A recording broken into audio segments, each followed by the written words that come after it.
Police Week, we wanted to give you an update on a major milestone and maybe even a bittersweet moment for this Denver police officer. I'm sure you know his face. I'm sure you know what he's been going through. John Adsit conquered devastating injuries when he got hit and dragged by a car in the line of duty in 2014. He returned to work in August and was awarded a Purple Heart. Now, 3 years and 18 surgeries later, he's going to have to retire this week. Officer Adsit here in the Fox 31 studio to talk with us this morning. First of all, good morning. Thanks for having me. Second of all, thank you for helping to keep our city safe. It's my pleasure. Saturday, officially your retirement day from the Denver Police Department. Is that frustrating for you? I don't know if frustrating is the word, but there's been a grieving process. It's disappointing. Because you would have loved to have been able to rehabilitate back to 100%, get back in the force and do your thing, but that's just not happening, right? Yeah, my goal was always to get back, and I feel like I did my due diligence and pushed hard, but it's just not going to happen. Well, we saw you working. Yeah, I worked hard. You worked hard. Well, and again, we do appreciate everything you've given to this city up to this point for sure. And you've got a lot of work left to be done. I mean, you're going to take your experience and use it as a way to make some change, right? I hope to. One of the ways that I'm doing that is through a nonprofit that I established to help other first responders that have been traumatically injured in the line of duty, both mentally and financially. Yeah. And then you talk about their families. I mean, you see that firsthand too. You've got kids, you've got a wife. I mean, you've got a family to support as well. That's pretty important. And some of these folks that go through devastating injuries have a hard time doing that. Yeah, they really do. And to me, going through what I went through, the mental aspect was probably the most difficult.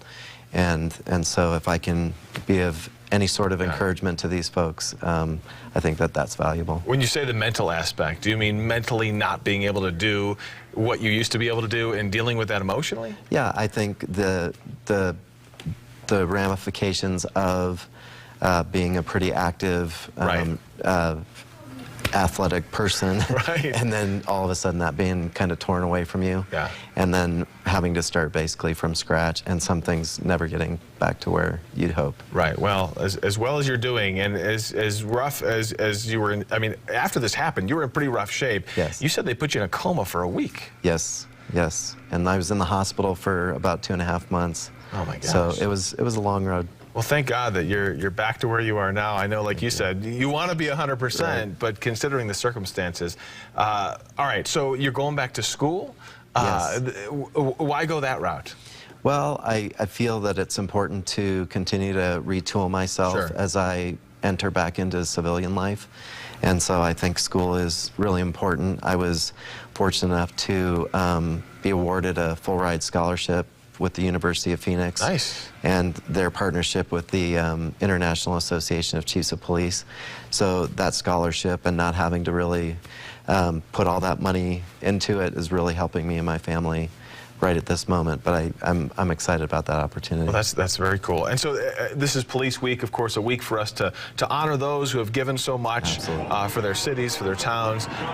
What does Police Week mean for you, especially going through what you've gone through?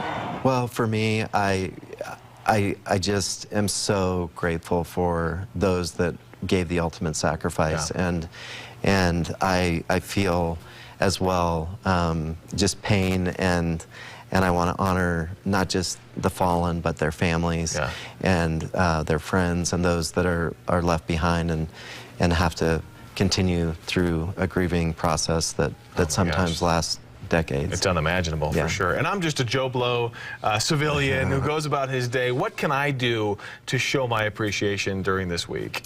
I think that's a great question, and I would say anybody that you see as far as police officers in uniform, just thank them for their service.